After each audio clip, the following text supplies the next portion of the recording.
All right, it's time for another episode of Grateful Gratitude with Lolo. And today's topic is finding your purpose. Yes. A lot of people ask me, what am I here for? And of course, we always talk about Rick Warren's book, The Purpose Driven Life, which is a great book if you really want to know why are you here. But there is a quote that I absolutely love by Mark Twain. And he said, the two most important days of your life are the day you are born and the day you find out why you were born. Mm-hmm. Now, that's a great quote. It is. Mark Twain was a wonderful, down to earth, spit it out kind of guy. And I really enjoyed that. But, when you're trying to find your purpose, the first thing you have to recognize is that it is a journey and it doesn't happen overnight. Now, I will say that there are times, like when I felt that God came to me to start this ministry, it does seem like it happened overnight, but it doesn't, because I just look at the 4 years in the journey in the ministry and how it continues to grow and change. But truly, we have to look back, and we talked on another podcast about hindsight. What experiences has God given me that I can help minister to someone else that I survived? Or what are my talents? What am I really good at? Mm-hmm. Whether it's communications or... Let's see if I can put this in the right words. Okay. Because I've thought about this a lot in the hospital. It's not really about finding my purpose. It's finding out God's purpose for me. For sure. And laying in that hospital bed, I've talked to you about this, probably on this podcast, but I know we've talked individually. My question was never, why have you shot me down? Why can't I do this anymore? Why have you changed my life in a negative way? It was always, what message are you trying to send me? What's your purpose for me? And how can I fulfill that purpose? And this is what I'm struggling with right now, which I may not have talked to you about. I laid in that hospital bed and came to the easy conclusion that God's purpose for striking me down physically for that period of time, and believe me, I'm getting better and better, so that's good. That is awesome. I won't be struck down physically forever. Mm-hmm. But I decided that God would send me a message that my purpose was to communicate. And, I got out and started doing videos with you. And wanted to spread messages. Right. Well, the thing that's happened since, I can't stand my voice.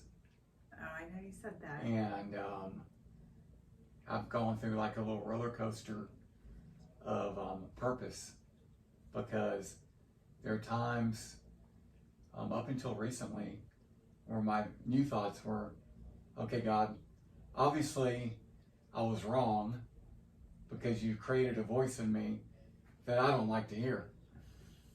So you're telling me that wasn't my purpose, but it's just another thing to overcome. Does that make sense?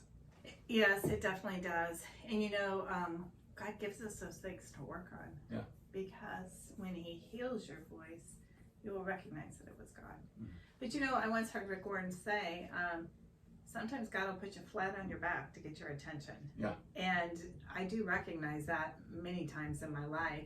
But,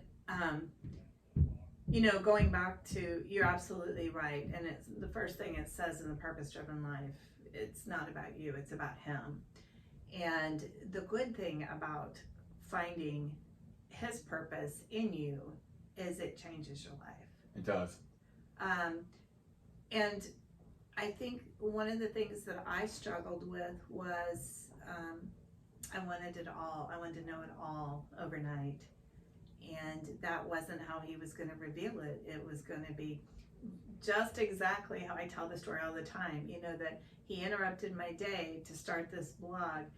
Then within a month's time, He put you in my path, and you said you need to do a podcast. And so the podcast came. A month after that, the victim's advocate for the police department saw me. And when I start looking back month by month, what happened? I went from giving 3 or 4 hearts a week, to over 4,500 in 4 years. Yeah, I use you actually, as an example, in when I'm talking about podcasts, when I'm speaking to groups about the patience that it takes to build, and it, in some ways, it takes a lot of patience to just keep on trucking along. Yeah.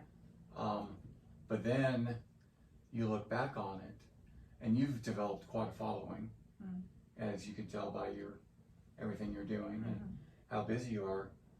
Even though I know how patient you were, and you keep on trucking, it does seem like overnight, and it's not overnight. It's something that you put a lot of work into, and a lot of time and effort into. So, one of the things about your purpose is finding it, sticking to it. You're an inspiration to me when that scenario I just gave about I don't like my voice. Well, I mean, I've made the conscious decision within the last month or two. I don't care that I don't like my voice. I'm still going to talk. Well, that's awesome. And that's your just talent, yeah. If that's the purpose, then that's the purpose, whether I like my voice or not. Yeah. Well, you and I have discussed at the very beginning of this because my very first post on Facebook was, "May God use me to change lives." And you know, it had a reach of like 104,000 and 300 and some odd shares, and I can't remember how many likes. But a social media expert told me, God's giving you something. He's making it clear. And I told you at that time that I wanted to make sure I wasn't worried about the numbers, that I didn't care if one person heard it and it helped them. That's what it's all about.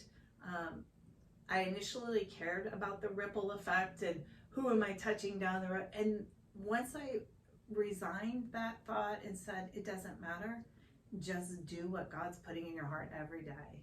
And I think a lot of us want to be superstars and go viral and stuff. And honestly, just working day by day, doing His work is so much greater. Yeah.